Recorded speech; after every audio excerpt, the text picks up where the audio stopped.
The morning of May 17th, 1858, dawned with such perfection that the servants of Fairfax House whispered it was a blessing from heaven itself upon Lady Beatrice Fairfax and her forthcoming marriage to Sebastian Whitmore, the Duke of Ashford. The sky stretched cloudless and blue over London, and by noon, when the wedding was to commence, sunlight poured through the ancient stained glass windows of Westminster Abbey in rivers of crimson, sapphire, and gold, painting the stone floors with pools of celestial colour that seemed to dance as the assembled guests shifted in their pews. 400 souls had gathered within those hallowed walls, representing the pinnacle of English society, peers of the realm in their formal mourning dress, political luminaries whose decisions shaped the nation, distant cousins of the royal family itself, and countless others whose presence testified to the significance of this union between two of England's oldest families. The air hung heavy with the perfume of thousands of white roses and lilies, their blooms cascading from every column and archway, transforming the ancient abbey into a garden of impossible luxury. The altar itself stood draped in white silk, embroidered with gold thread, the fabric so fine it seemed to shimmer in the filtered light, and before it waited the Archbishop of Canterbury himself, prayer book in hand, prepared to sanctify a betrothal that had been arranged before either party could walk or speak. Lady Beatrice Fairfax stood at that altar in a gown that had required 6 months of labour by London's finest seamstresses, ivory silk imported from France, and Belgian lace so delicate it appeared woven from morning mist, her chestnut hair arranged beneath a veil of Honiton lace that had belonged to her grandmother, and her grandmother before her. At 28 years of age, Beatrice knew she was older than most brides, knew that society had long whispered about her unmarried state, even as they acknowledged the binding nature of her childhood betrothal, knew that this day represented not just a wedding, but a vindication of the patience she had maintained through the years of waiting for Sebastian Whitmore to deem himself ready for marriage. Her bouquet of white roses and orange blossoms trembled slightly in her gloved hands, the only outward sign of the nervousness that coiled in her stomach, though whether that nervousness stemmed from anticipation or some deeper foreboding she could not have said. Beside her stood her mother, Lady Henrietta Fairfax, resplendent in lavender silk, whose anxious eyes kept darting toward the Duke as though expecting some disaster even in this moment of triumph. In the front pew sat Captain Thomas Whitmore, the Duke's younger brother, his military uniform crisp and correct, though his face bore an expression of such misery that several guests had remarked upon it in whispers. The Gothic arches of Westminster soared overhead, creating simultaneously a sense of grandeur and claustrophobia, as though the weight of centuries pressed down upon all gathered there, and the magnificent acoustics meant that every whisper, every rustle of silk, every cleared throat echoed through the space with unnatural clarity. Outside the Abbey, carriages lined the streets for blocks, their drivers waiting with the patience born of long service, while crowds of common Londoners pressed against the barriers erected by constables, hoping for a glimpse of what the newspapers had proclaimed the wedding of the season, the marriage that would unite the Fairfax fortune with the Ashford title in an alliance both families had anticipated for nearly 3 decades. Sebastian Whitmore, Duke of Ashford, stood at the altar in formal black mourning dress that emphasized his height and the breadth of his shoulders, his dark hair swept back from features that poets had compared to classical marble, all sharp angles and aristocratic planes, his grey eyes fixed not on his bride but on some point in the middle distance, his jaw tight with a tension that Beatrice had noticed the moment she reached his side.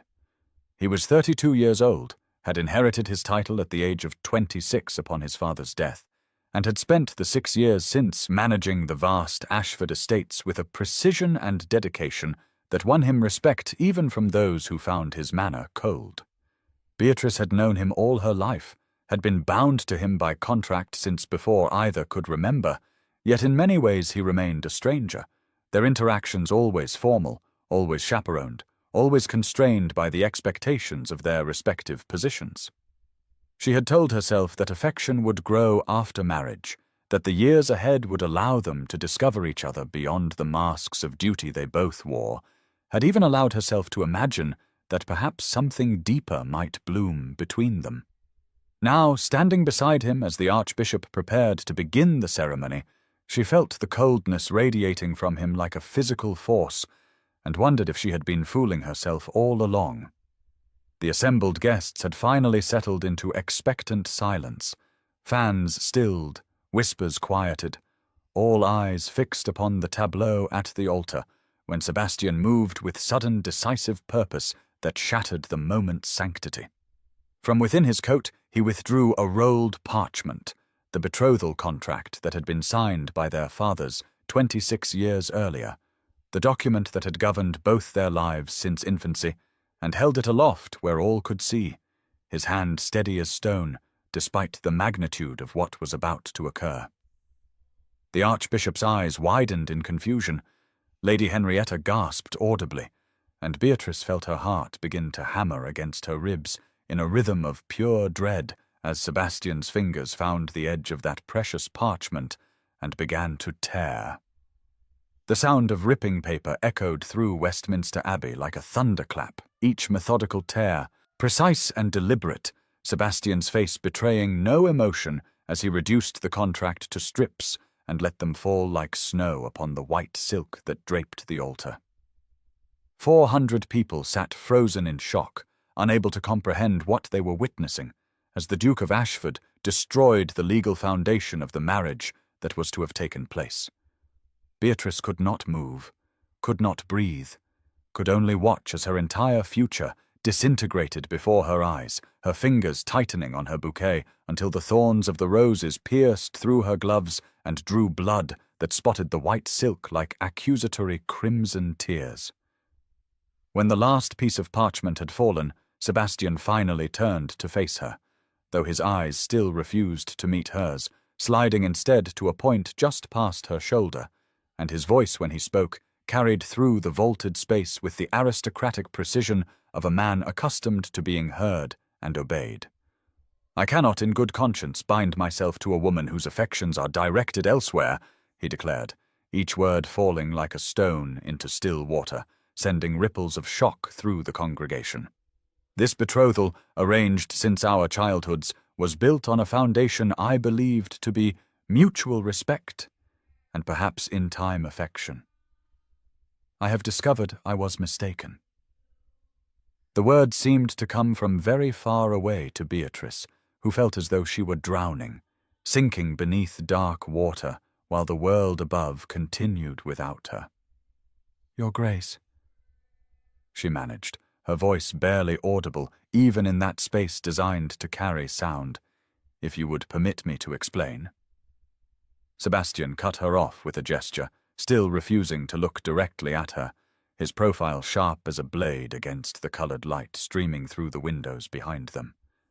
"The evidence speaks plainly enough, Lady Beatrice," he said, and she could hear something beneath the cold control of his voice, some tremor of emotion he was fighting to suppress. "I release you from all obligations. May you find happiness where your heart truly lies." Then he turned on his heel with military precision and began to walk down the long aisle toward the abbey doors, his footsteps echoing in the stunned silence, 400 pairs of eyes tracking his progress in disbelief. The spell broke as he reached the midpoint of the aisle, and suddenly the abbey erupted in chaos, voices rising in a cacophony of shock and speculation and barely concealed delight at such unprecedented scandal. Lady Henrietta swayed, and would have fallen had not the Countess of Pembroke caught her, though even as that lady supported her, she was whispering urgently to her daughter about the disaster unfolding before them.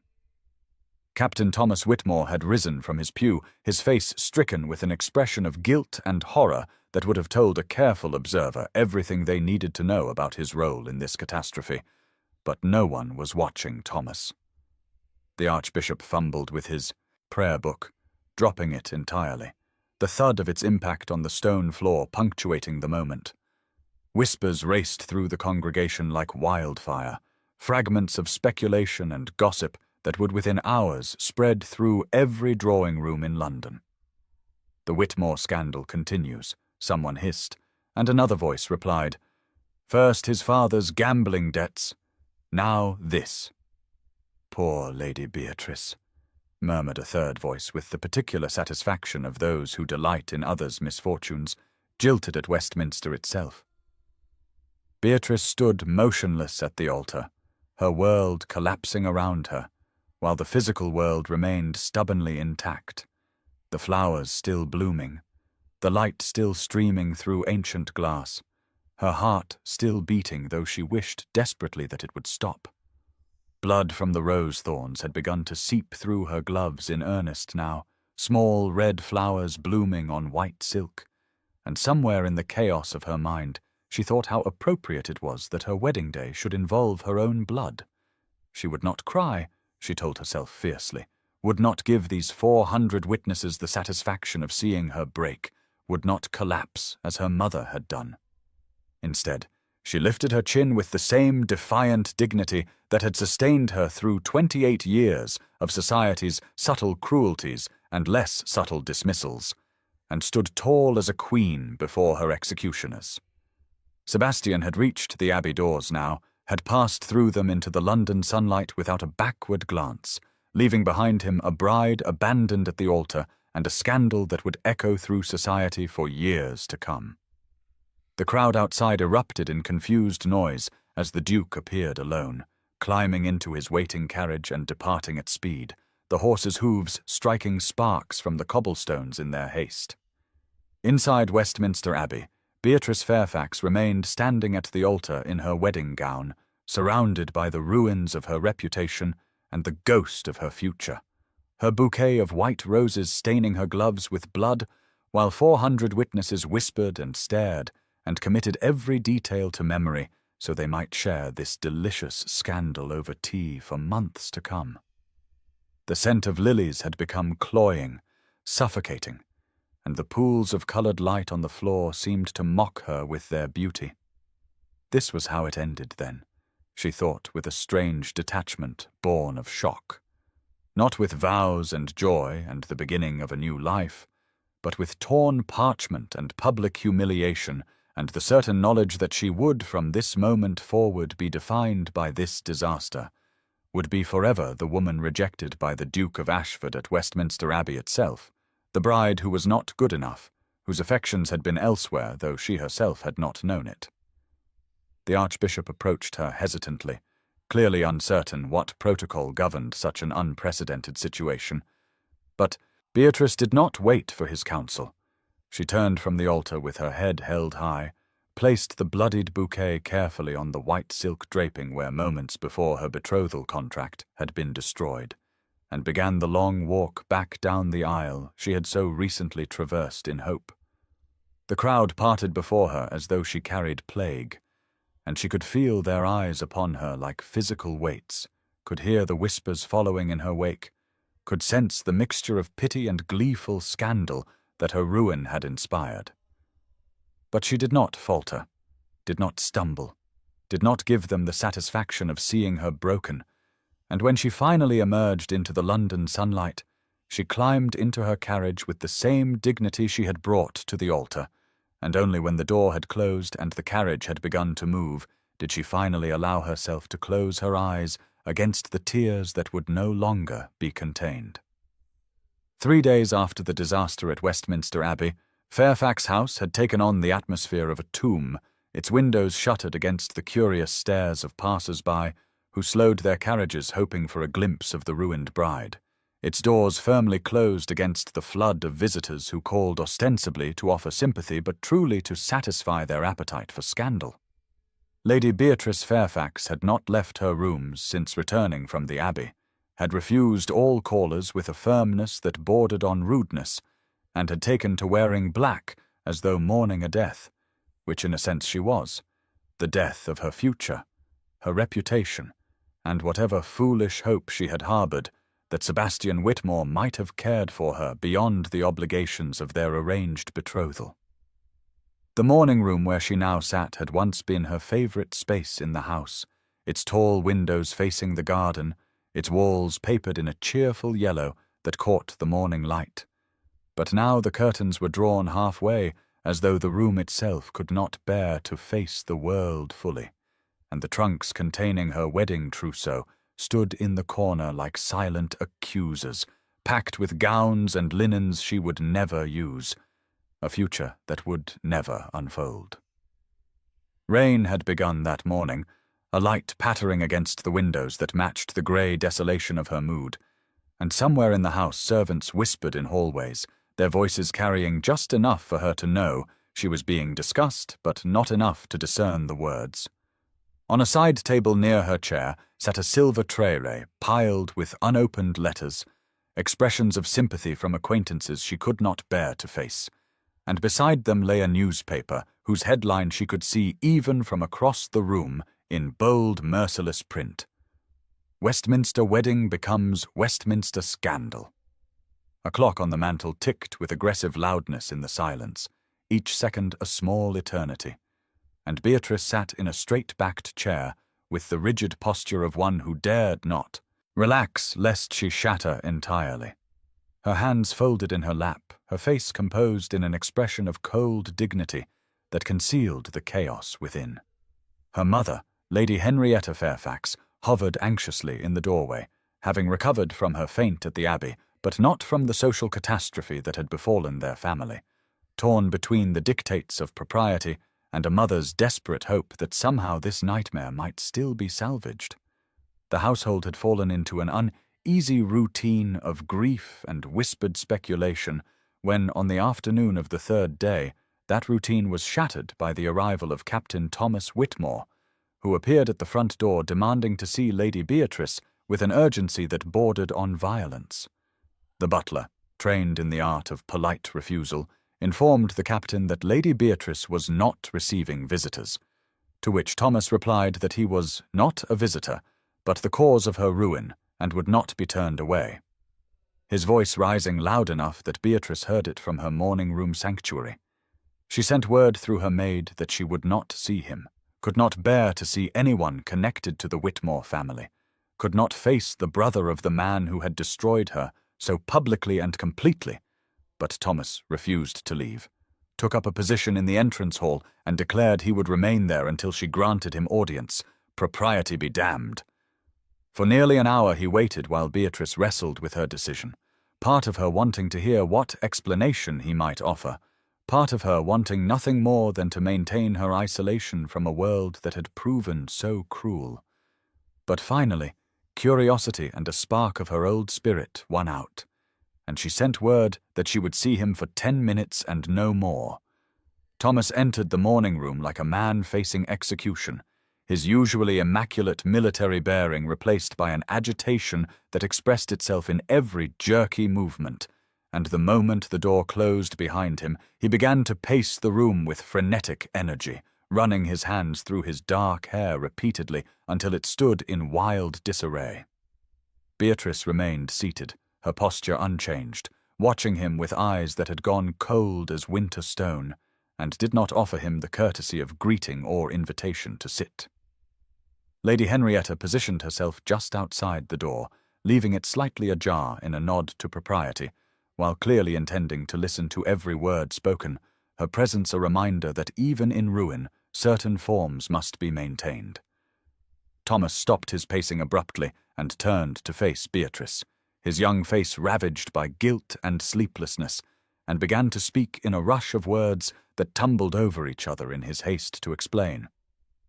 "Beatrice, you must understand I showed Sebastian the letters to prove your innocence," he said, his voice breaking with emotion that seemed genuine, even through her numbness.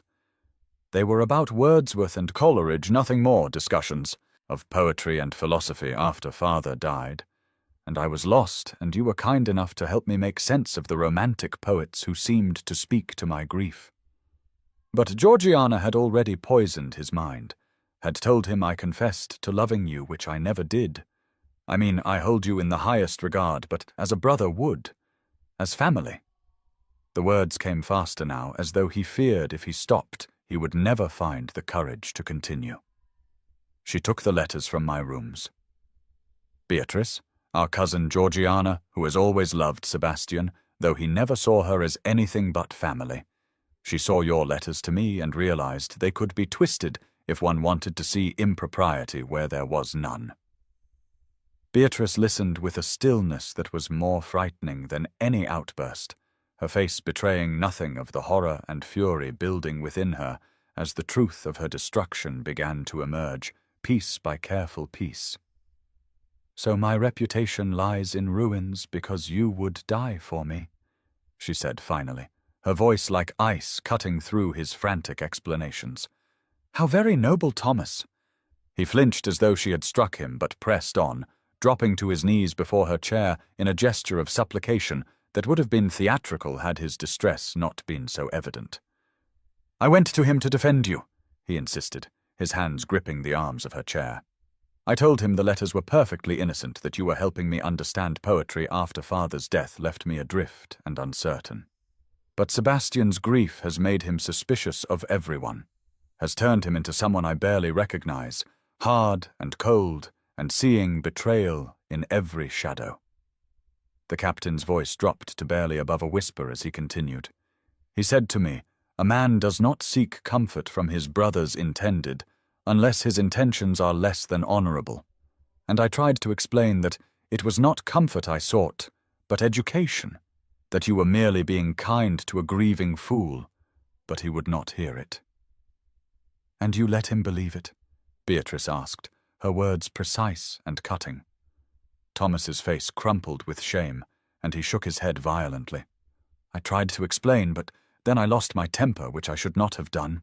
Said something foolish about him not deserving you if he could not see your virtue plainly, if he could trust the manipulations of Georgiana over your character. He took it as confirmation, Beatrice, saw my defense of you as proof that my feelings were what she had claimed them to be. I told him I would die for you, and meant it as a brother would mean it, as anyone who knows your goodness would mean it. But in his grief and suspicion he heard it as a declaration of romantic love." The rain against the windows had intensified, creating a steady drumbeat that underscored the revelation unfolding in the morning room, and somewhere in the house a door closed with a sound like a gunshot. Beatrice sat motionless, processing the information, feeling vindication war with despair in her chest. For yes, she was innocent. Yes, she had been manipulated. Yes, this entire catastrophe was built on lies and misunderstanding.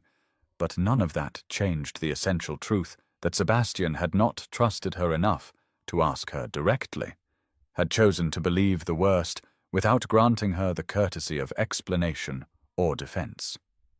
"Georgiana Dashwood," she said slowly, testing the name on her tongue like poison. "Our cousin Georgiana, who used to follow Sebastian about at family gatherings like a devoted puppy, who would arrange to sit beside him at dinner, who looked at him as though he hung the moon and stars." Thomas nodded miserably. "She had access to my rooms as family, knew where I kept correspondence, and selected the letters that could be read with suspicion, if one was inclined to suspicion. Your discussions of passion in Wordsworth, of the nature of love in Coleridge's verse, of the soul's longing for connection, all innocent in context, but damning when removed from it and presented to a man already wounded and wary.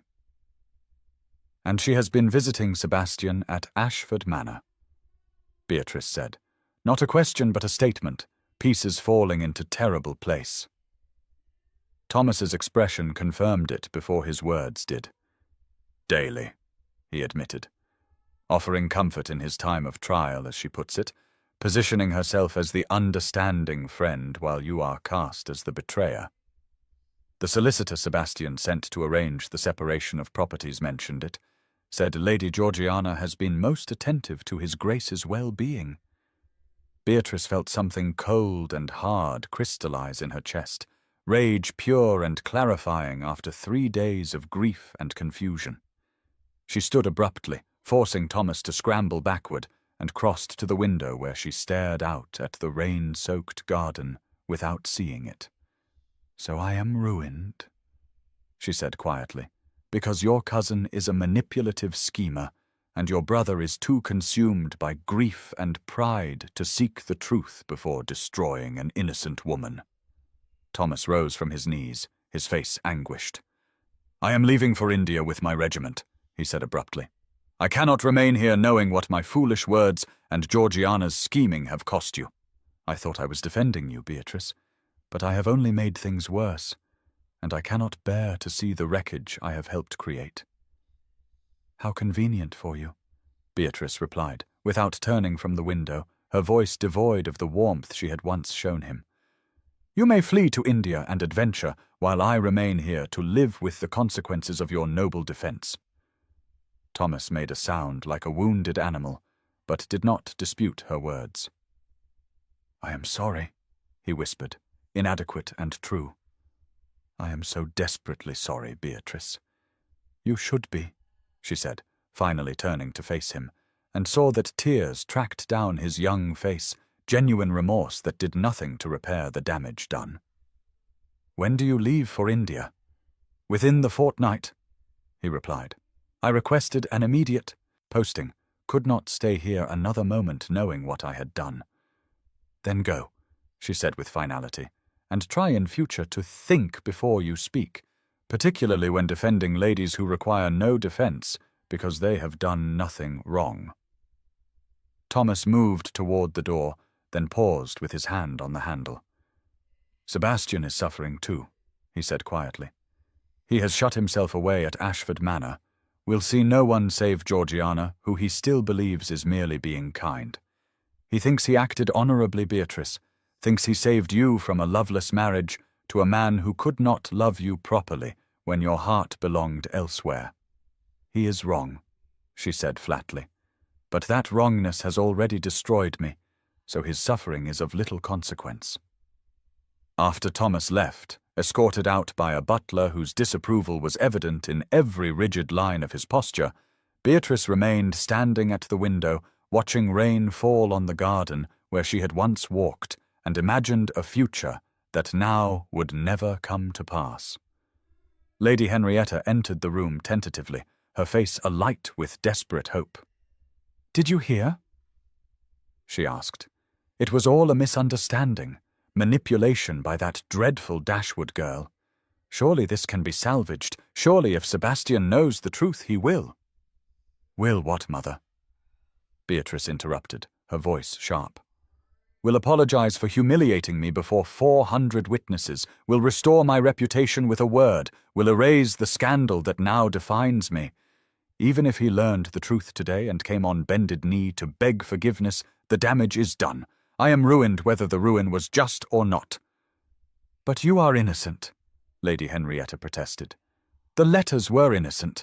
Georgiana manipulated the situation. Thomas's words were misconstrued." "None of that matters," Beatrice said tiredly, suddenly feeling every one of her 28 years and 100 more besides. "What matters is what society believes, and society believes I was conducting an inappropriate correspondence with my betrothed's brother. The truth is irrelevant, mother. Reputation is all." She moved away from the window and sank back into her chair, the brief surge of clarifying rage fading back into numbness. The wedding trousseau in the corner seemed to mock her with its pristine, unused contents, gowns for a life that would never be lived, and the clock on the mantel continued its relentless ticking, counting out seconds that led nowhere but further into isolation and ruin. Outside, the rain fell harder now, and somewhere across London at his country estate, Sebastian Whitmore sat in ignorance of the truth, believing himself honourable and Beatrice false, while Georgiana Dashwood no doubt poured poison into his ears with every sympathetic visit, positioning herself as the woman who might heal his wounded heart. Beatrice closed her eyes against the injustice of it all, against the knowledge that she had been made a pawn in someone else's game, against the reality that Sebastian had chosen to believe the worst of her without even granting her the courtesy of a question, and felt something inside her that had remained stubbornly hopeful these 3 days finally break and die. And now's the time to stop and subscribe to our channel. Every subscriber brings us closer to 1,000, which helps us keep these stories alive and coming your way. If you enjoyed this video, don't forget to like it and drop a comment telling us where you're watching from. It's always amazing to see how far these tales travel across the world. Now, let's continue. 1 week after the disaster at Westminster Abbey, Sebastian Whitmore, Duke of Ashford, sat alone in the study of Ashford Manor, surrounded by the trappings of his inherited position and feeling the weight of his title as a physical burden that pressed down upon his shoulders with suffocating force. The study was a dark, panelled room that had belonged to his father and his grandfather before him, its walls hung with portraits of stern Whitmore ancestors, whose painted eyes seemed to follow his movements with expressions of judgment and disappointment, and everywhere he looked, he saw reminders of the legacy he had inherited along with the dukedom, the debts his father had left behind, the responsibilities that consumed his days, the expectations that had shaped his entire existence. His father's massive oak desk still bore the evidence of financial chaos Sebastian had been working to resolve, unpaid bills and overdue accounts that spoke to years of mismanagement and excess, gambling losses and poor investments that had brought the once great Ashford estate to the brink of ruin. Rain had begun that afternoon, a spring storm that lashed the manor windows with increasing violence as evening fell, and candles guttered in the draughts that found their way through even this solidly built house, creating shadows that danced across the ancestral portraits like accusing fingers. Sebastian had retreated to Ashford Manor immediately after the scene at Westminster, had sent his solicitor to London to handle the necessary legal separations, while he himself remained in this self-imposed exile, unable to face society or even his own household staff, whose carefully neutral expressions could not quite hide their shock at what their master had done. He had convinced himself he acted with honour, had told himself repeatedly through the long days since Westminster that he had saved both himself and Beatrice from a marriage built onto false foundations, that discovering her betrayal before the vows were spoken was a mercy however painful, that walking away had been the difficult but necessary choice of a man who valued integrity above all else. Yet something in that conviction had begun to crack, small fissures appearing in his certainty as he replayed the scene at the Abbey over and over in his mind, remembering Beatrice's face as he tore the betrothal contract, the way her skin had gone pale as death, the blood from the rose thorns staining her white gloves, the dignity with which she had stood before 400 witnesses to her humiliation. He had not looked at her directly, had not been able to meet her eyes, and he told himself it was because seeing her pain would weaken his resolve. But in the dark hours of sleepless nights, he began to wonder if it was because some part of him knew even then that he was making a terrible mistake. Lady Georgiana Dashwood had been a frequent visitor to Ashford Manor since the wedding disaster, appearing daily with expressions of sympathy and understanding, assuring Sebastian that he had acted correctly, if painfully, that a man of his position could not afford to be made a fool by an unfaithful woman, that in time he would see this as a fortunate escape from a marriage that would have brought him only misery. Her visits should have been a comfort, but instead left him feeling hollow and uneasy in ways he could not name, and when she spoke of Beatrice with thinly veiled contempt, suggesting that perhaps the lady had been conducting not one but multiple inappropriate correspondences, something in Sebastian recoiled, even as he told himself Georgiana was only trying to help him accept the painful truth. It was in this state of growing unease and doubt that Lady Clara Wentworth arrived at Ashford Manor on the evening of the 7th day after Westminster, sweeping into the study without waiting to be announced in the way of elderly relatives who have earned the privilege of dispensing with formality. Lady Clara was Sebastian's great-aunt, his mother's aunt, in fact, a woman of 70 years who had helped raise him after his mother's death when he was barely 10 years old, and she was the only person in his life who had never treated him with the deference due a duke, but rather with the sharp honesty due a boy she had known since infancy. She took one look at Sebastian sitting behind his father's desk, surrounded by unpaid bills and portraits of disapproving ancestors, and her expression hardened into something between pity and fury. "You inherited your father's title." "Sebastian," she said without preamble, her voice cutting through the study like a blade, "but I prayed you had not inherited his rashness to judgment." It seems my prayers went unanswered. Sebastian rose from his chair, startled by both her arrival and the anger in her tone. "Aunt Clara." "I did not expect you," he began, but she waved away his words with an impatient gesture and crossed to stand before the desk, drawing from her reticule a folded letter that she placed on the surface with the care one might use when handling something poisonous. "Read this," she commanded, "and then you will listen to what I have come to tell you, and God help you, Sebastian, for what you have done." He picked up the letter with hands that had begun to tremble, though he could not have said why, unfolded it with growing dread, and began to read the elegant feminine script that filled the page. It was a letter from Georgiana Dashwood to a friend, dated 3 days before the wedding, and as Sebastian read its contents, the study seemed to tilt around him, the portraits on the walls blurring, his breath coming short and painful in his chest.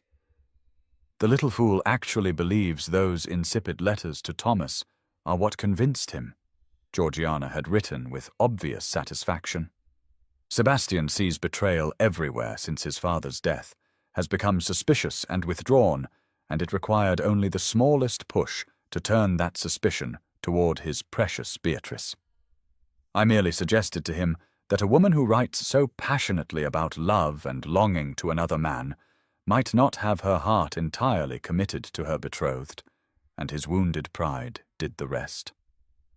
Thomas's dramatic declaration that he would die for her was a gift I could not have anticipated, but used most effectively.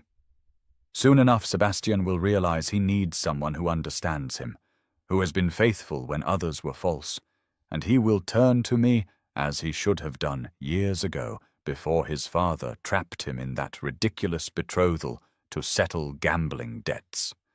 By summer I expect to be the Duchess of Ashford, and Beatrice Fairfax will be nothing but an unfortunate memory of a scandal narrowly avoided.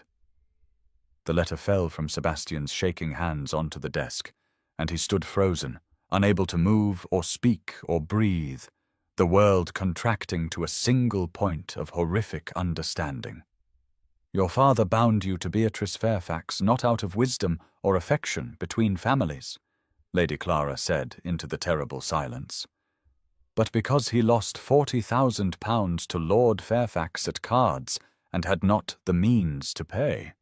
The betrothal was the settlement. Did you know that, Sebastian?" "No," he managed to say, his voice sounding strange and distant to his own ears. "He told me it was a strategic alliance between our families, a joining of the Ashford title with the Fairfax fortune that would benefit both houses." Lady Clara's expression was pitiless. "Your father was many things, but honest was rarely among them," she replied. "He gambled away much of the estate you have been working so hard to restore these past 6 years, made promises he could not keep, created obligations that became your burden when he died." The betrothal to Beatrice was one such obligation, a contract signed to satisfy a debt of honor when he had no money to satisfy it with coin. And knowing this, knowing that even your betrothal was tainted by his weakness, you have now proven yourself his son in the worst possible way, condemning an innocent woman without evidence, acting on wounded pride rather than reason, seeing betrayal where there was none, because you have learned from him to trust no one. The words struck Sebastian like physical blows, each one landing with devastating accuracy, and he felt his carefully constructed justifications crumbling away, leaving only the raw truth of what he had done.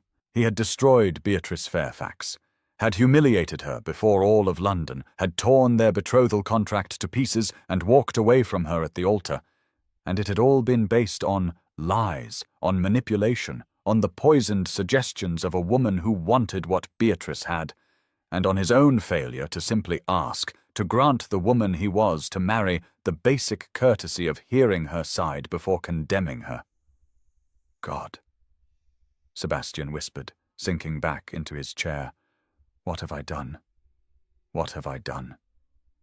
Lady Clara watched him with eyes that held both sympathy and stern judgment. You have acted rashly and cruelly, she said, and you have destroyed not only Beatrice's reputation, but any possibility of happiness for either of you, built as it might have been on the flawed foundation your father created. The question now, Sebastian, is what you intend to do about it. He looked up at her, his face ravaged with the realization of his catastrophic error. How did you come by this letter? He asked. Georgiana's maid, Lady Clara replied. A loyal girl who was troubled by what she saw her mistress doing and brought the letter to me, knowing I would ensure it reached the right hands. Georgiana does not yet know her scheming has been exposed, but she will soon enough when you confront her.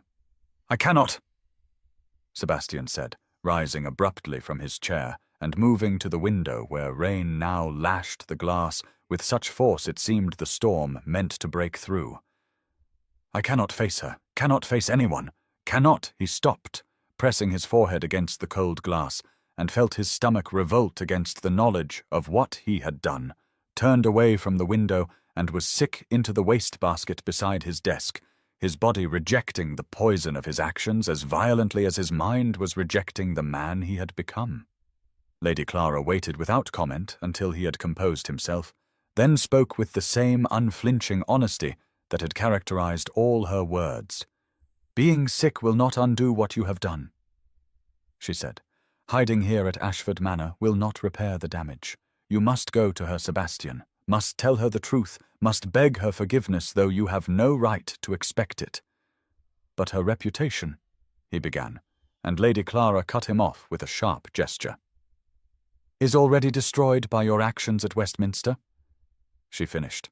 Nothing you do now will make that worse, but failing to acknowledge your error, failing to publicly admit that you wronged her, that will make it infinitely worse for you both. Go to her. Tell her you were wrong. Accept whatever judgment she renders. It is the least you owe her after what you have done. Sebastian stood motionless for a long moment, the enormity of his task overwhelming him. Then something shifted in his expression, the paralysis of horror giving way to desperate purpose. He strode from the study, shouting for his horse to be saddled immediately, ignoring the startled servants who scrambled to obey, and within minutes he was riding out from Ashford Manor into the building storm, his face set with grim determination as rain soaked through his coat and the darkness closed around him. The ride to London was a nightmare of mud and rain and treacherous footing, the storm that had been building all day now unleashed in full fury. But Sebastian drove his horse forward with reckless urgency, heedless of the danger, thinking only of Beatrice and the terrible wrong he had done her, the innocent woman he had destroyed based on lies and his own poisoned suspicions. He reached London near midnight, the streets transformed into rivers by the torrential rain, gas lamps creating halos of light in the downpour that did little to illuminate the way, and rode directly to Grosvenor Square where Fairfax House stood dark and shuttered against the night. He dismounted before the front entrance, his clothes soaked through, his hair plastered to his head, rain streaming down his face, and approached the door with the intention of demanding immediate entry, but the butler who answered his knock was implacable in his refusal.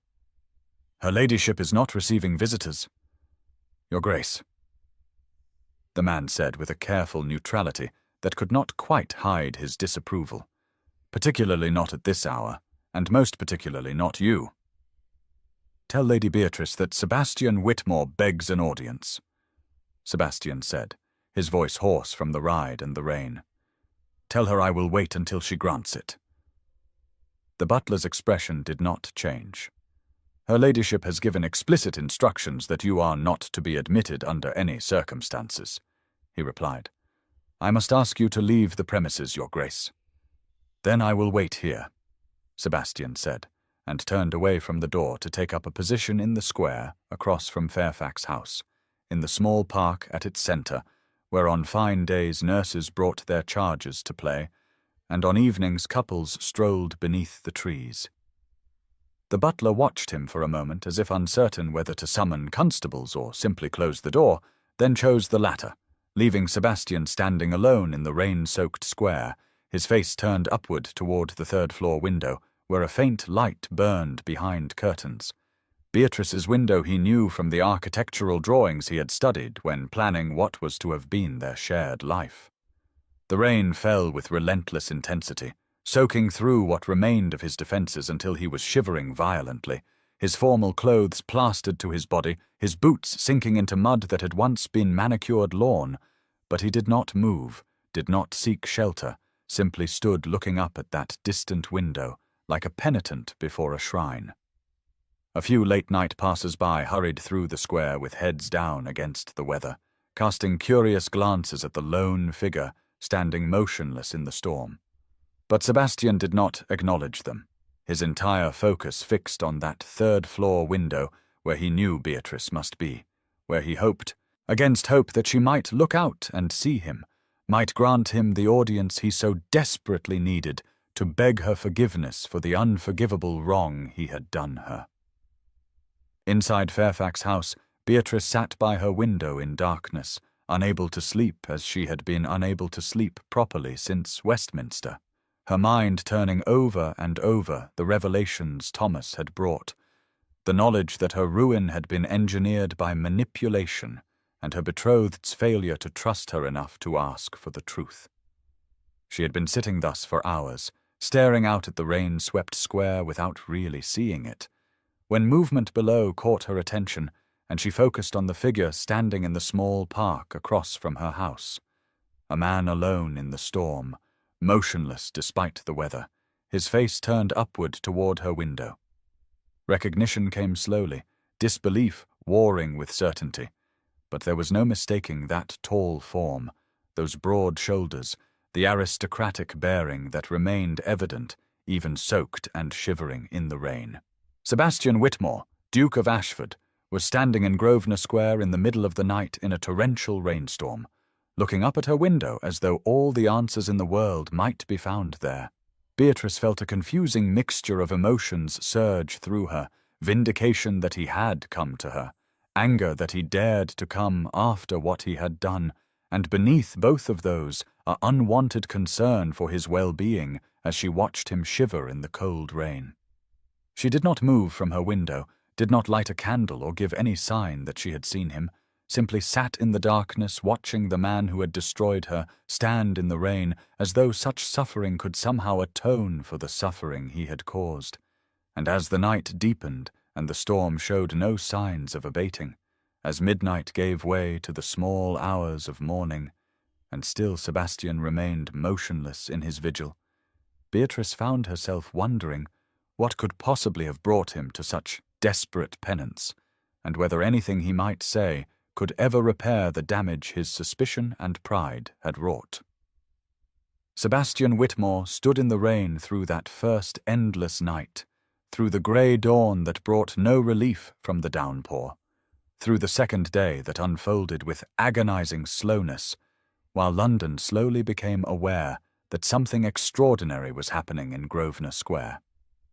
He did not move from his position in the small park across from Fairfax House, did not seek food or water or shelter, did not even shift his weight to ease the growing ache in his legs and back, simply stood with his face turned upward toward that third-floor window where occasionally the curtains twitched and he knew Beatrice was watching, though she gave no other sign of acknowledgement. The rain fell with varying intensity through those first hours, sometimes a heavy downpour that obscured vision and turned the world into a grey wall of water, sometimes lighter drizzle that was almost worse in its persistence, soaking through every layer of clothing until Sebastian's formal attire hung from his frame like weights and his boots sank deeper into mud that had once been manicured lawn. By mid-morning of the first day, servants from the neighbouring houses had begun to notice the peculiar sight of a gentleman standing motionless in the square despite the weather, and word spread through the interconnected network of household staff with the speed that only gossip can achieve, leaping from kitchen to drawing room to street, until within hours half of fashionable London knew that the Duke of Ashford was maintaining some sort of vigil outside Fairfax House. Curious onlookers began to gather, at first in small numbers, servants sent to confirm the wild rumours, then members of society themselves who could not resist witnessing such an unprecedented spectacle. And by afternoon of that first day, Grosvenor Square had taken on an almost carnival atmosphere, vendors appearing with hot chestnuts and meat pies to sell to the growing crowd, ladies and gentlemen arriving in carriages to stare at the Duke, as though he were an attraction at a fair. The newspapers got wind of the story by evening and sent sketch artists to capture the scene, young men with charcoal and paper who positioned themselves to render the image of the tall aristocratic figure standing alone in the rain, his formal clothes soaked through, his dark hair plastered to his head, his face turned always toward that third-floor window with an expression of such desperate hope that even the most cynical observers felt something stir in their chests. Sebastian was aware of the gathering crowd in a distant way, could hear the whispers and speculation that surrounded him, could see from the corner of his eye the sketch artists working and the vendors hawking their wares. But none of it mattered. None of it penetrated the singular focus he maintained on Beatrice's window, on the faint glow of candlelight behind the curtains, on the hope that perhaps if he stood here long enough, suffered enough, demonstrated clearly enough the depth of his remorse, she might grant him the audience he so desperately needed to beg her forgiveness. His body began to rebel against the punishment he was inflicting upon it as the first day wore into evening, and then night. Shivering that started as occasional tremors became constant, violent shaking, his lips taking on a blue tinge that was visible even in the dim light of the gas lamps that ringed the square, his breathing growing laboured and painful in his chest. But he did not move, did not acknowledge his physical distress any more than he acknowledged the crowd that watched his suffering with varying degrees of sympathy and scandal. Inside Fairfax House, Beatrice had not left her position by the window since she first spotted Sebastian in the square, had pulled a chair close to the glass, and sat there hour after hour, watching the man who had destroyed her stand in the rain, as though such penance could somehow atone for his sins. Her maid brought tea that grew cold untouched, urged her to eat something, to rest, to at least move away from the window. But Beatrice could not, found herself as fixed in her vigil as Sebastian was in his, watching him shiver and sway with exhaustion, while fury warred with an unwanted compassion she despised herself for feeling.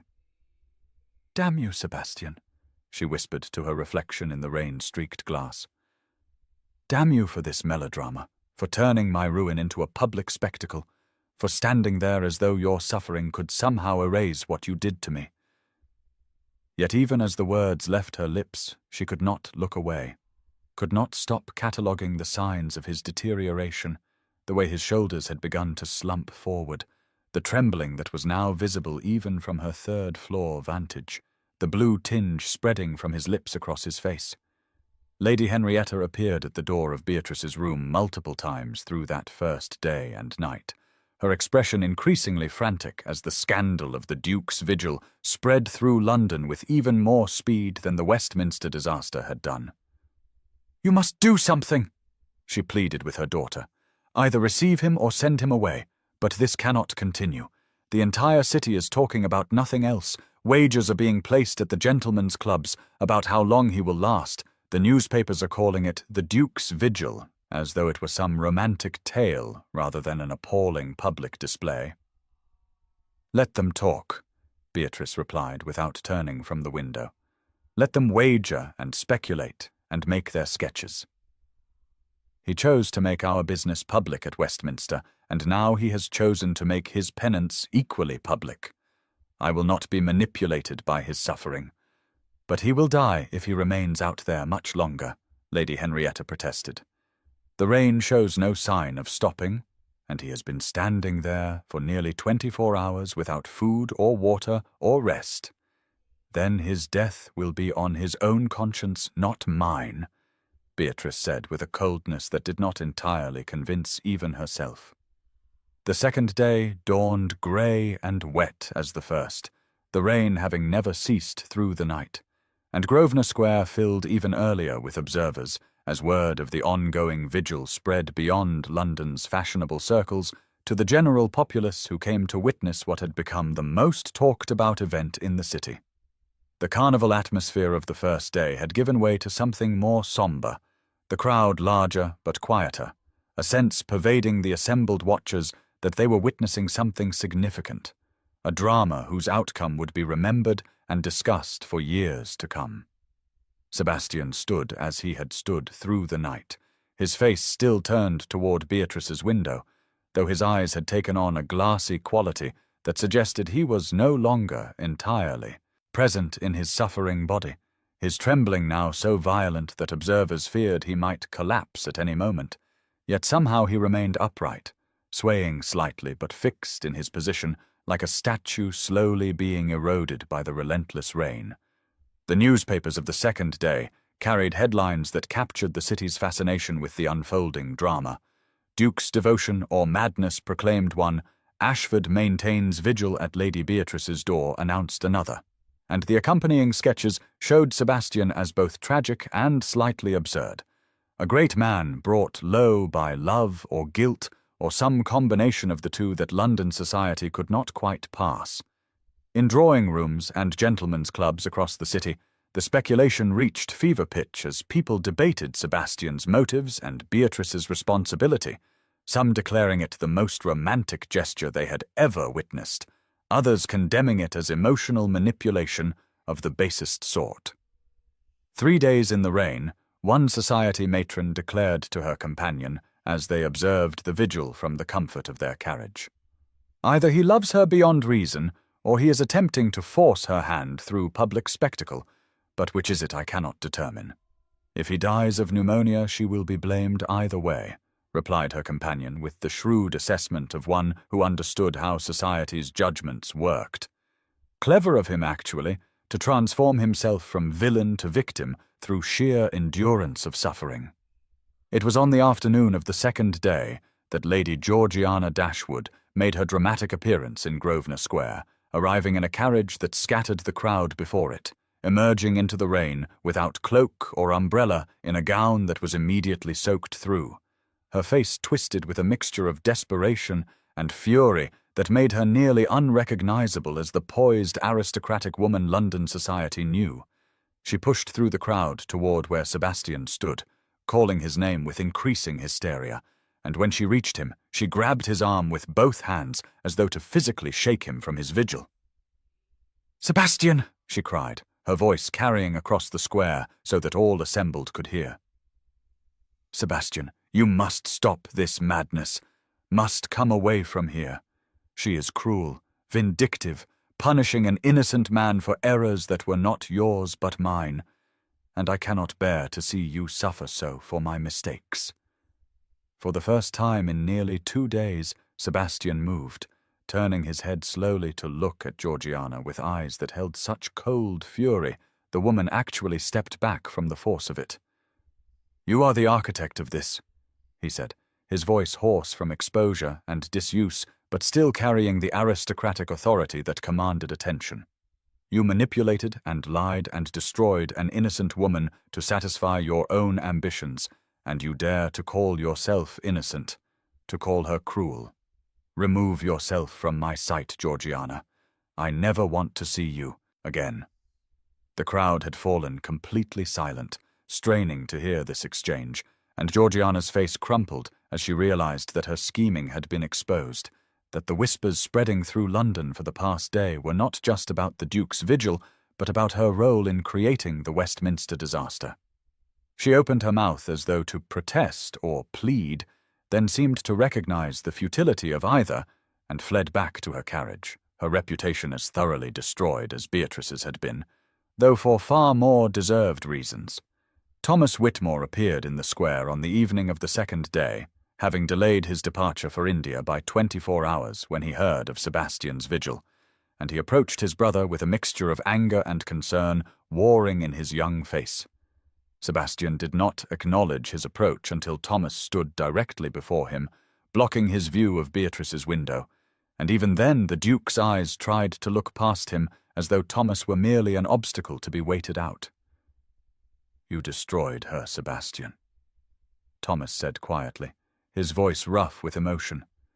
"You destroyed the best woman either of us has ever known because you could not be bothered to ask for the truth, because you chose to believe Georgiana's poison over Beatrice's character.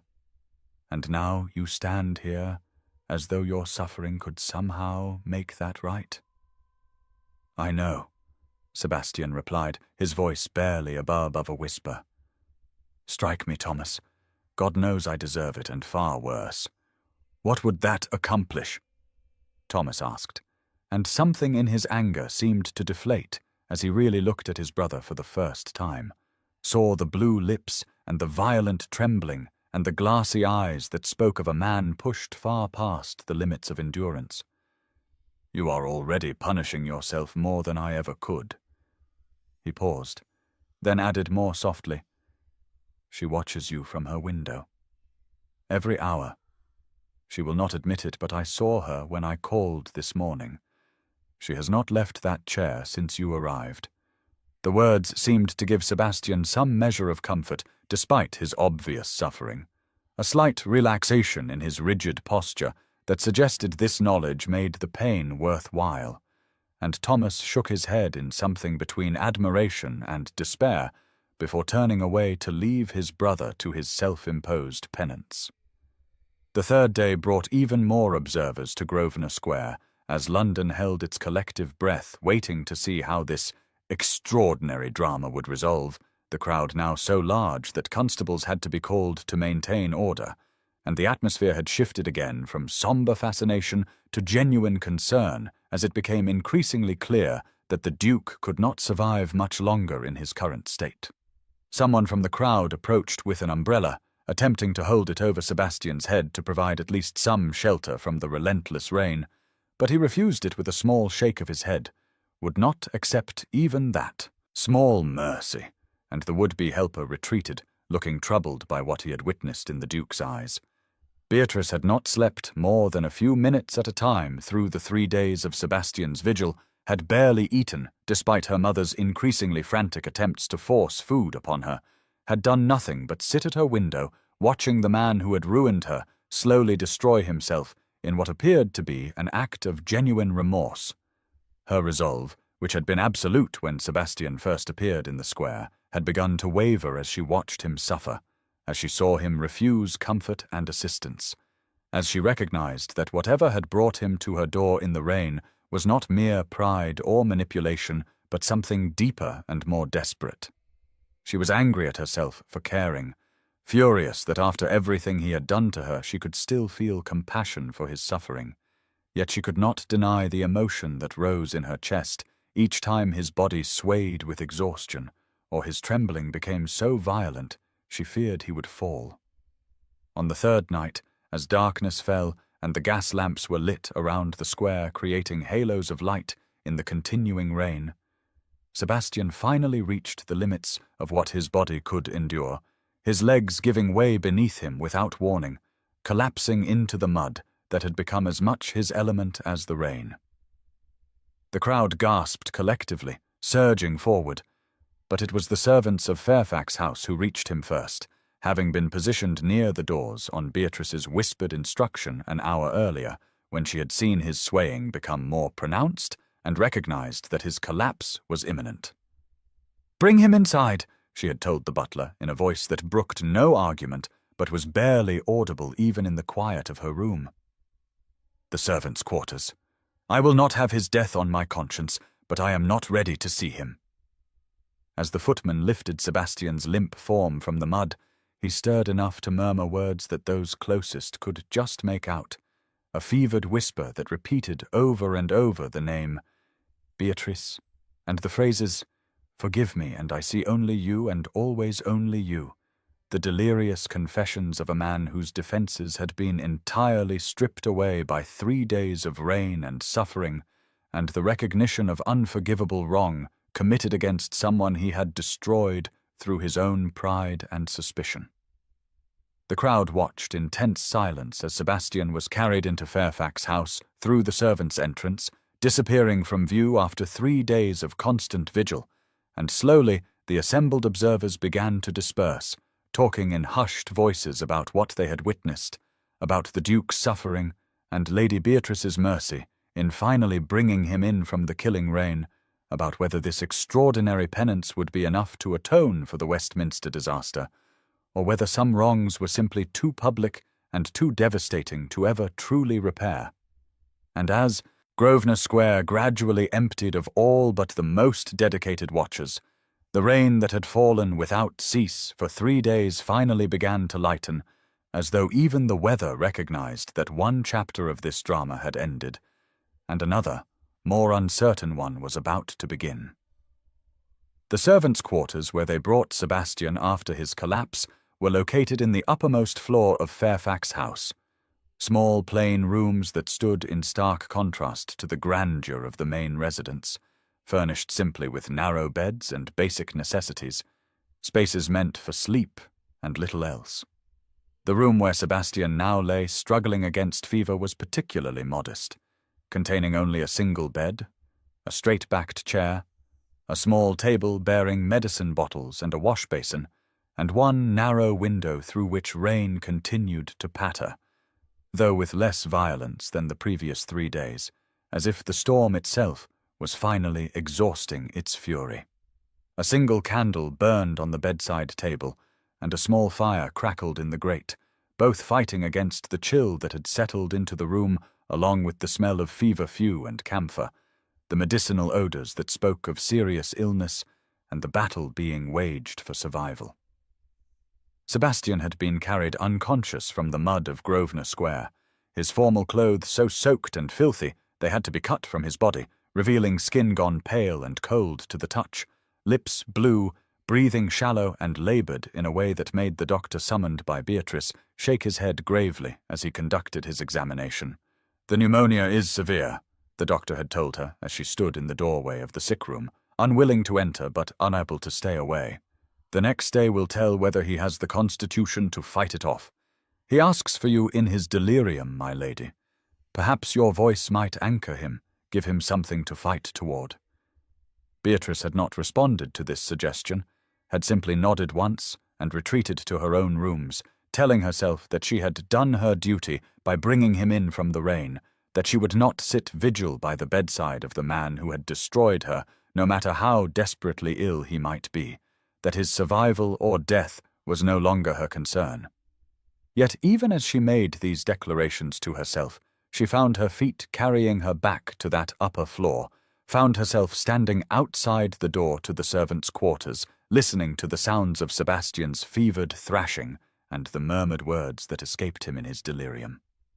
For a full day she resisted the pull to enter, standing in the corridor outside or sitting in her own room trying to read or sew or do anything that might distract her from the knowledge that Sebastian lay ill barely 2 floors above her, but his delirious cries carried through the old house with terrible clarity, and finally on the evening of the 2nd day after his collapse, she could bear it no longer and climbed the stairs to the Asgardica servants' quarters with the intention of checking on his condition for purely practical reasons, to ensure he survived and thus avoid the scandal his death would create. She entered the sick room with her armor of anger firmly in place, her expression cold and her posture rigid, prepared to observe clinically and then retreat. But the sight of Sebastian in that narrow bed destroyed her careful defenses more thoroughly than any plea or argument could have done. He looked diminished in a way she had never seen him. The imposing Duke reduced to a man racked by fever, his dark hair matted with sweat, his face flushed and then pale by turns as the illness seized him, his powerful frame seeming somehow smaller beneath the plain blankets. He thrashed restlessly, his head turning from side to side, his hands clutching at the bedclothes, and from his lips poured a stream of fevered confessions that froze Beatrice in place as she realized she was hearing truths Sebastian would never have spoken in full consciousness. "Father said I must always suspect," he murmured, his voice hoarse and broken. "Trust no one. Never trust anyone. All women are unfaithful given opportunity. Guard yourself, Sebastian. Guard yourself, or you will be destroyed as I was destroyed. But I trusted her. I trusted only her. And then the letters came, and I thought. His words dissolved into incoherent sounds of distress, and then reformed into different fragments.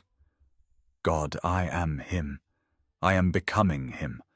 I swore I would never be him, but I am exactly him, suspicious and cruel and destroying everything good. The anguish in his voice was so raw that Beatrice found herself moving closer to the bed, without conscious decision, drawn by a compassion she had not known she still possessed for this man who had hurt her so terribly. Sebastian's eyes were closed, his face contorted with fever dreams, and he seemed to be arguing with someone not present, his hands raised as if warding off blows. "I am not you," he cried out suddenly, his voice stronger. "I will not be you. I will not let your poison." But the sentence went unfinished as he collapsed back against the pillows, weeping without waking, tears streaming down his flushed face, while his body shook with sobs that seemed torn from somewhere deep inside him. Beatrice stood frozen, her own tears beginning to fall as she listened to this man who had always been so controlled, so perfectly composed in his aristocratic dignity, reduced to broken fragments by illness and the weight of truths he had carried in silence. She pulled the chair close to the bedside and sat, telling herself she was merely ensuring he did not injure himself in his thrashing. But when his hand reached out blindly, grasping at air, she found herself taking it in her own, feeling the burning heat of his skin against her palm. His fingers closed around hers with desperate strength, and his thrashing calmed slightly, his fevered murmuring becoming more coherent, though no less devastating. "Beatrice, I am sorry," he whispered, his eyes still closed, clearly not aware that she was actually present. "Loved you since we were 8. Since that day in the garden maze when you smiled at me, and I thought I had never seen anything so beautiful in all my life. You were 6 and you were not afraid of me the way other children were, did not care that I was to be a duke someday, just asked if I wanted to play hide-and-seek among the hedges. I told myself duty would be bearable because you would be there, that the title and the responsibilities and all of it would be worth enduring, because at the end I would have you. Only beautiful thing in all of it, only light in the darkness my father created. The betrothal was not duty to me, Beatrice. It was hope. It was the future I clung to through everything else. And then I destroyed it. Destroyed you. Destroyed us because I could not see past my father's poison, could not trust the one person who deserved my trust above all others." His voice broke entirely on the last words, and he wept again, his grip on Beatrice's hand tightening until she thought her bones might crack. But she did not pull away, could not pull away, sat frozen as these revelations poured from him in fevered confession. "You are not your father, Sebastian," she whispered, barely aware she was speaking aloud, her voice soft enough that she told herself he could not hear her in his delirium. "You are better than he ever was, stronger and kinder and more honorable at your core, but you hurt me so terribly, hurt me in ways I do not know if I can ever forgive."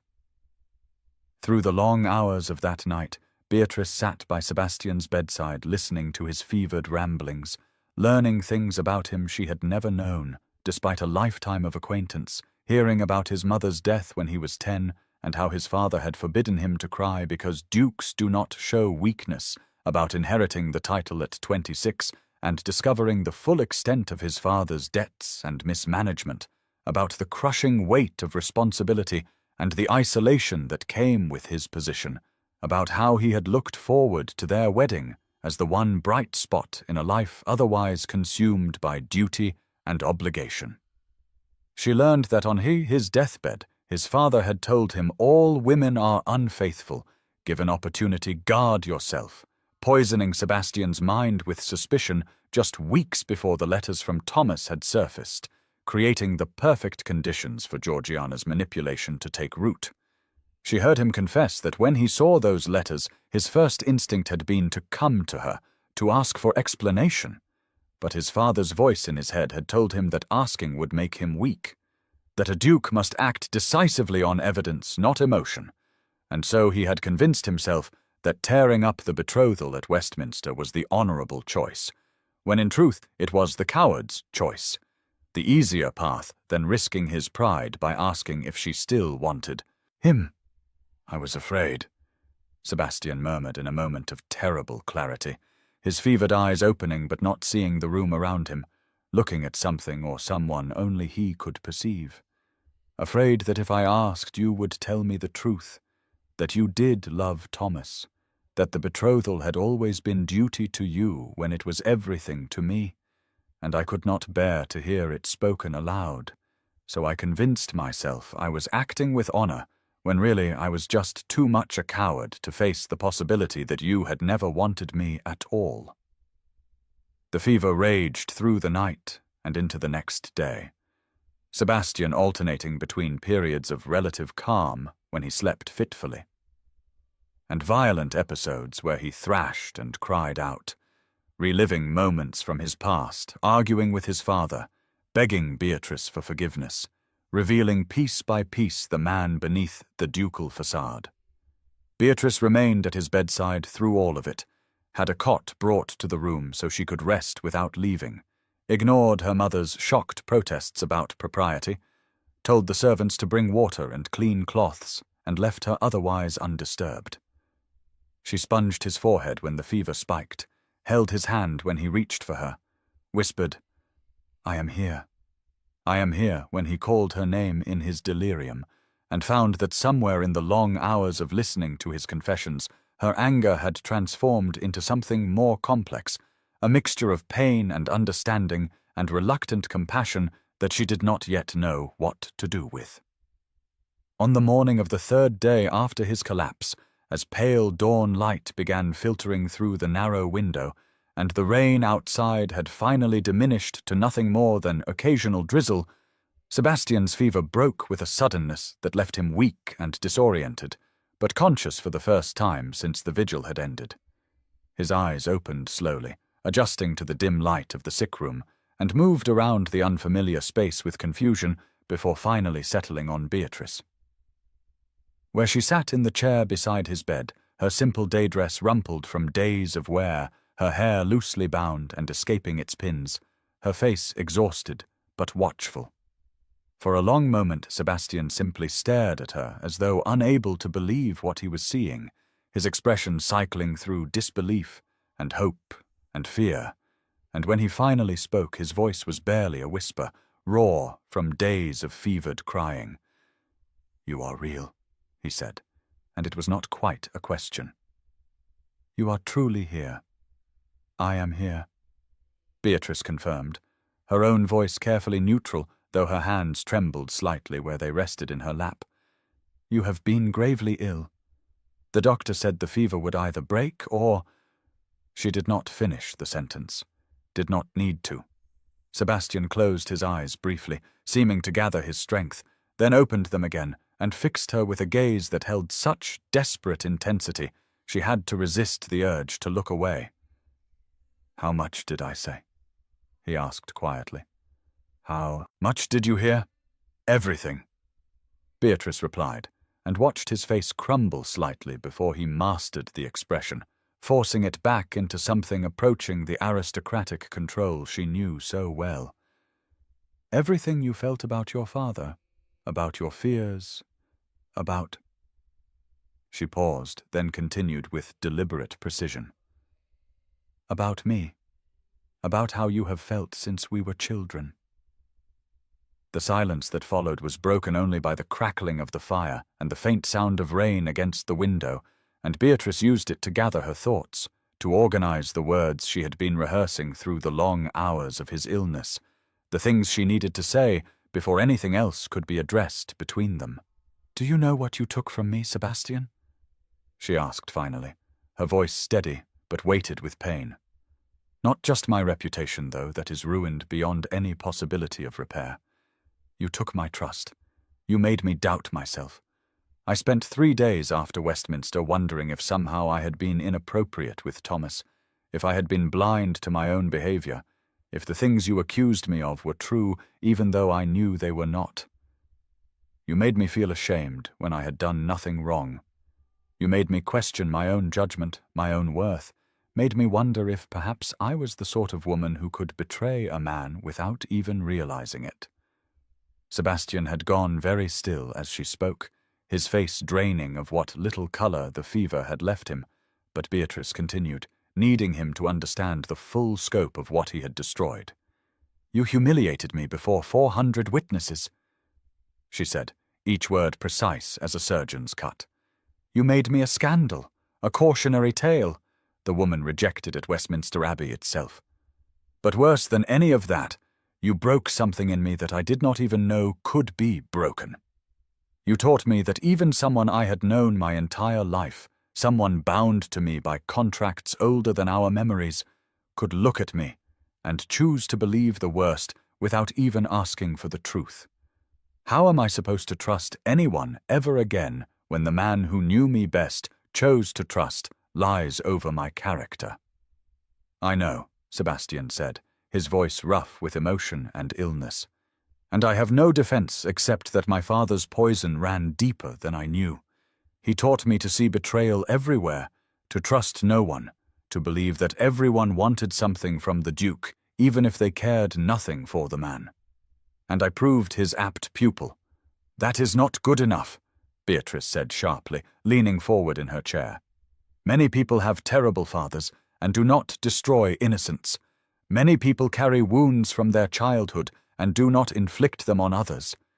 You chose to believe Georgiana's manipulation, chose to interpret Thomas's words in the worst possible light, chose to tear up our betrothal in the most public and humiliating way imaginable. And those choices were yours, Sebastian, not your father's. You are right, he said simply, not defending himself, not making excuses, just accepting her words with the same directness she delivered them. It is not good enough. Nothing I say will be. My father's cruelty explains my suspicions, but it does not excuse my actions. I should have come to you, should have asked you directly about the letters, should have trusted you enough to hear your explanation before condemning you. I failed you in every possible way, and I have no right to ask for your forgiveness. The quiet acceptance in his voice, the lack of defensiveness or justification, seemed to drain some of the anger from Beatrice's words, leaving behind only the raw pain that had been beneath it all along. You should have asked me, she said, her voice breaking slightly. Trusted me enough to ask. I would have told you everything, Sebastian, would have shown you all my correspondence with Thomas, would have explained that I was helping him understand poetry after your father's death left him searching for meaning. But you did not give me that chance. You decided I was guilty, and you acted on that decision without ever speaking to me about it. I know, he said again, and there were tears tracking down his face now, though he made no move to wipe them away. And I will regret that failure every day of my life. The silence stretched between them, heavy with all the words spoken and unspoken, with the weight of destroyed futures and fragile present, until finally, Sebastian spoke again, his voice steady despite the tears. I love you, Beatrice, he said, and the simple declarative statement carried more weight than any flowery profession could have. I have loved you since we were children, since that day in the garden maze when you smiled at me and were not afraid. The betrothal was never duty to me. It was the only thing I looked forward to, the only bright spot in a life otherwise consumed by responsibilities I did not choose, and a legacy I did not want. When I thought you had betrayed that love, when I believed you cared for Thomas, I did not break because my pride was wounded, but because you were the only person I had ever trusted completely, and I thought that trust had been misplaced. But that is an explanation, not an excuse. I destroyed you because I was a coward, because asking for the truth required vulnerability. I did not have the courage to show, because it was easier to believe the worst and act on that belief than to risk hearing that you had never wanted me at all. Beatrice sat very still, absorbing these words, feeling them settle into the spaces his fevered confessions had already created, and recognized that this conscious, deliberate profession carried a different weight than the delirious murmurings she had heard over the past days. This was Sebastian choosing to make himself vulnerable, choosing to speak truths that cost him something, and she found herself unable to respond immediately, her own feelings too tangled and complex to easily express. "What do you want from me, Sebastian?" she asked finally. "What outcome are you hoping for by telling me this now?" "I want nothing," he said, his eyes holding hers with an intensity that made her breath catch. "Or rather, I want only what you are willing to give freely. If you can find it in yourself to forgive me, I will spend the rest of my life proving worthy of that forgiveness, proving that I can be the man you deserved me to be from the beginning. If you choose to walk away, to leave me to live with the consequences of my actions alone, I will accept that and disappear from your life entirely. I will not manipulate you with my suffering or use society's opinions to pressure you into any decision. Whatever you choose, I will honor it absolutely." The rain had stopped completely now, pale morning light strengthening in the narrow window, and somewhere in the house below, Beatrice could hear servants beginning their daily routines, the normal sounds of life continuing despite the extraordinary conversation taking place in this small room at the top of Fairfax House. She looked at Sebastian, truly looked at him, seeing not the Duke who had humiliated her at Westminster, or the penitent who had stood in the rain for 3 days, but the man beneath all of that, flawed and wounded, and trying desperately to find his way to something better than what his father had taught him to be. "I do not know," she said honestly, and saw him flinch slightly at the words, but accept them.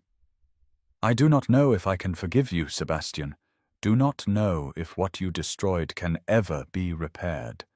Do not know if love is enough to overcome the damage that has been done to both of us by your actions and your father's legacy and the manipulations of others. But I know that I am tired of being angry, tired of letting what happened at Westminster define me, tired of sitting in the dark mourning a future that was never truly mine to begin with since it was arranged before I could speak." She paused, gathering her thoughts. "You say you have loved me since childhood, but I wonder if you have ever truly known me, if our betrothal allowed either of us to see the other as they actually are rather than as duty required them to be. And I wonder if I ever truly knew you, if the man I thought I was going to marry was real or merely a carefully constructed facade designed to meet expectations. Perhaps," she said slowly, testing the words as she spoke them, "we need to start from the beginning, to know each other as we actually are rather than as our fathers decided we should be, and then decide if there is something real enough between us to build a future on, something chosen rather than inherited." Sebastian's expression shifted, hope kindling in his eyes, though he was clearly trying to suppress it, afraid to presume too much. "What are you saying?" he asked carefully. "I am saying I do not forgive you," Beatrice replied, "but I do not wish you dead either, and perhaps somewhere between those two extremes there is room for us to discover what might be possible if we chose it freely, rather than accepting what was chosen for us before we could walk." 2 weeks after Sebastian's fever broke, and he woke to find Beatrice sitting vigil at his bedside, the household at Fairfax House had settled into a routine so unusual that the servants had long since stopped commenting on it, though their eyes spoke volumes as they watched the Duke of Ashford, now recovered enough to move about but still weak from his illness, take up residence in one of the guest rooms under the pretext that propriety allowed it, since he had been gravely ill under their roof. Lady Henrietta had initially protested this arrangement with all the vigour her sense of social correctness could muster, arguing that whatever illness Sebastian had suffered did not justify the continued presence of the man who had ruined her daughter at Westminster Abbey. But Beatrice had been firm in a way her mother had never seen before, stating simply that Sebastian would remain until she decided otherwise, and that was the end of the discussion.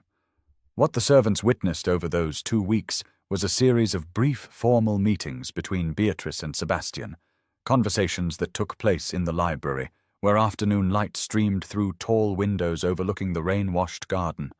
2 chairs positioned at a careful angle to each other, with a small table between them bearing a tea service that invariably grew cold as they talked, forgotten in the intensity of their exchanges. Beatrice had granted Sebastian these limited audiences with specific conditions. She would ask questions, and he would answer with complete honesty. No deflection, no aristocratic evasion, no protection of his pride or reputation, and if she detected any falsehood or withholding, the conversations would end permanently. Sebastian had agreed to these terms without hesitation, and what followed was a systematic dismantling of every wall he had ever constructed around himself, every carefully maintained facade of ducal dignity. As Beatrice asked him to explain piece by piece the man he actually was beneath the title he wore, she asked about his childhood, and he told her about his mother's death when he was 10, about standing beside her grave and being told by his father that dukes do not cry, that showing emotion was weakness, that from that day forward he must be hard as stone or be destroyed by those who would exploit any vulnerability. She asked about inheriting the title at 26, and he described the overwhelming shock of discovering the true extent of his father's debts and mismanagement, the gambling losses and failed investments that had brought the estate to near ruin, the sleepless nights spent working through account books, trying to find some way to salvage what generations of Whitmores had built. She asked about his fears, and he confessed that he woke most mornings terrified he would fail, that the responsibilities entrusted to him would prove too heavy, that he would let down everyone who depended on him, that he would become his father despite every effort not to. The conversations ranged across days, each one peeling back another layer until Beatrice began to see not the Duke, who had destroyed her at Westminster, but a man who had been shaped by forces beyond his control, who carried wounds that had never properly healed, who had constructed elaborate defenses to protect a core of vulnerability he had been taught to despise. One afternoon she asked him about Georgiana and watched his face darken with shame as he admitted he had been willfully blind to her machinations, had wanted to believe her concern was genuine because it felt good to be understood, to have someone who seemed to see past the title to the man beneath, even though on some level he had known her attentions were calculated. She tested him with difficult scenarios, questions designed to probe whether his professed growth was genuine or merely another performance. And when she asked what he would do if she told him she had feelings for Thomas, his answer came without hesitation. "Then I would wish you both happiness, and remove myself from your lives so you could pursue that without the shadow of my mistakes hanging over you." The honesty of these exchanges, the complete absence of defensiveness or excuse-making, slowly worked a change in Beatrice that she was almost afraid to acknowledge, a softening of the anger that had sustained her through the worst of her pain, a growing curiosity about whether the man emerging in these conversations was someone she might actually want to know independent of their complicated history. She found herself looking forward to their daily meetings, preparing questions the night before, watching Sebastian's face as he answered, cataloguing the small tells that indicated when a topic caused him particular pain, and recognizing that somewhere in this process she was falling in love with the real Sebastian, in a way she had never loved the distant formal Duke she had been betrothed to since childhood. On the evening of the 14th day after Sebastian's fever broke, as they sat in their usual positions in the library with the last light of day painting the room in shades of gold and amber, Beatrice asked him the question she had been building toward through all their previous conversations. "What do you want, Sebastian?" she said, setting down her teacup with deliberate care. "Truly want, not what you think you should want, not what duty or society or your position demands, but what you actually desire for yourself." Sebastian was quiet for a long moment, his grey eyes studying her face as though trying to memorize every detail, and when he finally spoke, his voice carried a weight of truth that made her breath catch. "I want you to be happy," he said simply. "If that includes me, I would count myself the most fortunate man alive, would spend every day proving worthy of that fortune. If it does not, if you need me to leave your life entirely in order to find peace and contentment, then I want to know you are well, even if I never see you again. That is what I want, Beatrice. Your happiness, whatever form it takes, even if that form does not include me." The answer settled into the space between them, honest and complete, asking nothing and offering everything. And Beatrice felt something shift in her chest, a realization crystallizing that had been forming through their 2 weeks of conversations. "Our fathers sold us to each other before we could walk," she said quietly, her eyes holding his. "Your father to settle debts, mine to collect them. We never had a choice in any of it, were bound by contracts signed when we were too young to understand what was being decided for us." "No," Sebastian agreed, his voice steady. "We did not have a choice." "I release you, Sebastian," Beatrice said, leaning forward slightly, her words precise and deliberate. "From the betrothal, from any obligation, from guilt. Whatever our fathers decided is no longer binding. You are free." She watched his face carefully as she spoke, and saw the series of emotions that crossed it. Confusion giving way to understanding, giving way to something that looked like grief. And when he responded, his voice was tight with controlled emotion. "Thank you," he said, the words clearly costing him something. "That is more grace than I deserve." He stood slowly, his movements still careful as he continued to regain his strength, and she realized with a shock that he was preparing to leave, believed she had just released him from her life permanently, and the realization galvanized her into speech before he could take more than a step toward the door. "I am not finished," she said sharply, and he stopped mid-motion, turning back to face her with an expression of such desperate hope barely restrained that she had to look away briefly to gather her courage. "I said I release you from obligation," she continued more softly. "I did not say I wanted you to leave." Sebastian went completely still, hardly seeming to breathe, and when he spoke his voice was barely above a whisper. "I do not understand." Beatrice rose from her chair and crossed to stand before him, close enough that she could see the pulse beating rapidly at his throat, could see the way his hands trembled slightly at his sides. "I want to know you," she said, the words coming faster now as though saying them quickly would make them easier. Not the Duke of Ashford, with all his titles and responsibilities and aristocratic bearing. Not the boy my father sold me to before I could speak. You, Sebastian. The man who stood in the rain for 3 days because he had wronged someone and did not know how else to express his remorse. The man who accepts blame without deflection or excuse. The man whose father broke him in ways that are only now beginning to heal. The man who answers my questions with honesty even when that honesty reflects poorly on him. She paused, gathering her courage for the next part. "And I want you to know me. Not Lady Beatrice, who was supposed to be your duty. Not the woman who was ruined at Westminster. Me. Who I actually am beneath all the expectations and obligations and scandal." "A courtship," Sebastian said slowly, as though testing the word, and she saw the disbelief in his eyes, warring with careful hope.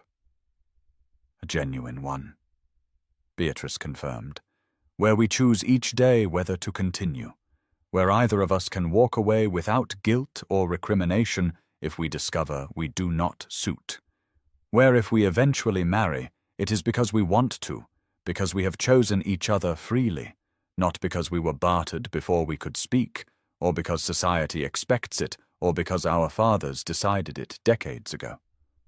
She held his gaze steadily. Can you accept those terms, Sebastian? Can you court me as though we had just met? As though there were no history between us? As though every day were a new choice freely made?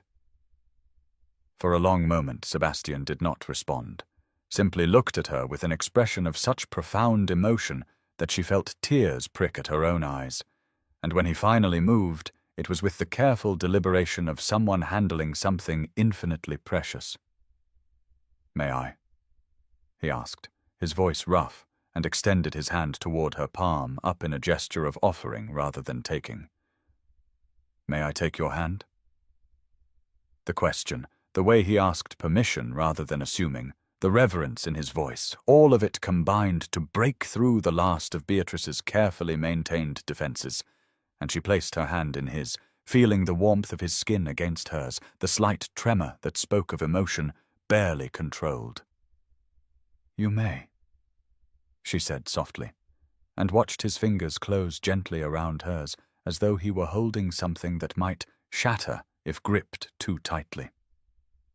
They stood thus for a long moment in the library's fading light, hands clasped, years of history and pain and misunderstanding between them, and also the fragile beginning of something new, something chosen rather than inherited. And when Sebastian spoke again, his words were barely audible, but weighted with absolute sincerity. "I will try to be worthy of this," he said, "of your willingness to begin again, of your courage in choosing to know me despite everything I have done. I cannot promise I will not fail or disappoint you, cannot promise I have overcome all my father's poison, but I can promise I will try every day to be better than I was the day before, to be honest, even when honesty is difficult, to trust you even when trust feels dangerous, to choose you consciously and deliberately for as long as you will have me." "Then that will be enough," Beatrice replied, and meant it. The days that followed that evening in the library unfolded with a strange mixture of formality and intimacy, as Beatrice and Sebastian began the work of actually knowing each other. They took walks in the garden, now brilliant with spring flowers after the weeks of rain, the paths still slightly damp, but the sunshine warm and encouraging, and as they walked, they talked about everything and nothing, discovering small synchronicities that delighted them both. Sebastian pointed out a hidden corner of the garden maze where he used to hide as a child when visiting Fairfax House with his parents, seeking escape from the adult conversations that bored him. And Beatrice laughed and admitted that the same corner had been her favorite reading spot, that she had spent countless hours there with books propped on her knees, imagining adventures far from the constraints of her own life. They discovered that they both preferred morning rides to evening ones. Both found the opera tedious despite society's insistence on its cultural importance. Both harbored secret fondness for Gothic novels that they would never admit to anyone else. These small discoveries built upon each other, creating a foundation of genuine compatibility that neither had expected, and Beatrice found herself thinking that perhaps their father's choice had not been entirely without merit, that perhaps there was something between them that would have emerged even without the arranged betrothal, though she was glad they were now choosing it for themselves rather than accepting it as obligation. Lady Clara Wentworth, informed of the developing courtship by Sebastian, in a letter that apparently caused the old woman to weep with relief and joy, hosted a small dinner party 6 weeks after the library conversation, inviting only the most trusted friends and family to witness Beatrice and Sebastian's first public appearance together since the Westminster disaster. Society's reaction was everything one might expect: fascination and speculation and barely concealed delight at this new development in a scandal that had already provided months of entertainment. But within the intimate circle of Lady Clara's dining room, there was only genuine warmth and hope that perhaps two people who had been so publicly broken might find a way to heal together.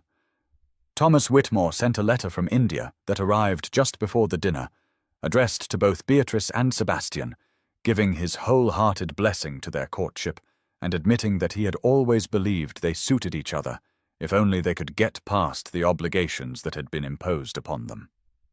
The letter also mentioned Georgiana, who had apparently retreated to the continent in disgrace, her reputation as thoroughly destroyed as she had attempted to destroy Beatrice's, living now in Italy on the charity of distant relatives who tolerated her presence but did not welcome it. Sebastian read this portion of the letter aloud to Beatrice, and she felt not triumph at Georgiana's fall, but a kind of weary sadness that so much damage had been done by one woman's jealousy and manipulation. Through the weeks and months that followed, Beatrice and Sebastian continued their deliberate courtship, choosing each day to continue, discovering that the choice itself was what gave their relationship its power and meaning. They argued sometimes, both having strong opinions shaped by years of independence, but they argued honestly without the defensiveness that had characterized Sebastian's earlier interactions, and found that disagreement did not threaten what they were building, but rather strengthened it by proving that they could navigate conflict without destroying each other. On a warm autumn evening, 6 months after that conversation in the library, Sebastian asked Beatrice to marry him properly, not as an obligation inherited from childhood, but as a choice freely made, kneeling before her in the garden maze in that hidden corner they had both loved as children, and offering her a ring he had designed himself, asking if she would consent to be his wife, not because their fathers had decided it, but because she wanted to. Beatrice, who had known for weeks that this question was coming and had already decided her answer, said yes with a joy that surprised her with its intensity, and they sat together in that sheltered corner, talking about the future they would build together, a future based on choice and honesty, and the daily work of loving someone well. The wedding that took place 3 months later could not have been more different from the Westminster disaster that had preceded it. They chose a small chapel near Ashford Manor, inviting only those they genuinely cared for rather than the 400 witnesses obligation would have required, and the space was filled with warm sunlight and genuine laughter, and the sense that everyone present was celebrating something real rather than performing social duty. Beatrice wore a gown she had chosen herself, simpler than the elaborate creation that had been prepared for Westminster, but infinitely more beautiful in its elegant lines and the way it made her feel comfortable and herself rather than costumed for a role. Sebastian stood at the altar watching her walk toward him, and his face throughout the ceremony showed open emotion, love and gratitude, and wonder that she had chosen him despite everything, the ducal mask he had worn for so long entirely absent. Thomas had returned from India for the occasion, and stood as Sebastian's best man, and as they waited for Beatrice to reach the altar, Sebastian whispered to his brother, "I do not deserve this, her forgiveness, her love, any of it." Thomas smiled and replied, "Perhaps not, but she is choosing to give it anyway, and that is what love is, Sebastian, not something earned, but something given freely. Try to be worthy of it going forward." When Beatrice reached the altar and took Sebastian's hand, she leaned close enough that only he could hear, and asked with a small smile, "No second thoughts this time?" Sebastian's answer came without hesitation, his voice low, but absolutely certain. "Only one, that I wasted so much time we could have had. Together. I will spend the rest of our lives making it up to you. I will hold you to that," Beatrice replied. And then they were speaking their vows, the same words that would have been spoken at Westminster, but now carrying entirely different meaning, a conscious choice rather than inherited obligation, and when they kissed, the small assembly applauded with genuine joy for two people who had found their way to each other through scandal and suffering and the difficult work of choosing to begin again. The final weeks of autumn passed in a golden haze as Sebastian and Beatrice settled into married life at Ashford Manor, which Beatrice had insisted be entirely redecorated before she would consent to live there, removing every trace of the cold formality that had characterized it under the old Duke's reign and replacing it with warmth and light and comfort. Her things were unpacked in the Duchess's chambers, books she loved lining shelves that had stood empty for years, paintings she had chosen brightening walls that had held only stern ancestral portraits, and everywhere she looked, she saw evidence that this was now her home by choice, not duty imposed. Through the windows of her sitting room, she could see the gardens that were being redesigned according to her specifications, and often she would catch sight of Sebastian walking there, and would leave whatever she was doing to join him, and they would walk together with fingers intertwined, talking about everything and nothing, the easy conversation of two people who had chosen each other and continued choosing each other every day. A letter from Thomas sat on the writing desk in Sebastian's study, congratulating them both on their marriage and sharing news of his posting and his own growing contentment in India. And beside it lay the household accounts that Sebastian was reviewing with Beatrice's input, the estate finally beginning to recover from the damage his father had done, everything suggesting not just resolution, but genuine new beginning. On an evening in late November, as the first snow began to fall outside and fires crackled cheerfully throughout Ashford Manor, Beatrice found Sebastian in his study and pulled him away from his paperwork to stand at the window, watching the snow transform the landscape into something clean and new. He wrapped his arms around her from behind and rested his chin on her shoulder, and they stood together in comfortable silence watching winter arrive, and Beatrice thought about how far they had travelled from that terrible day at Westminster, how much had been broken and rebuilt, how they had taken the ruins their fathers had created and constructed from them something entirely their own.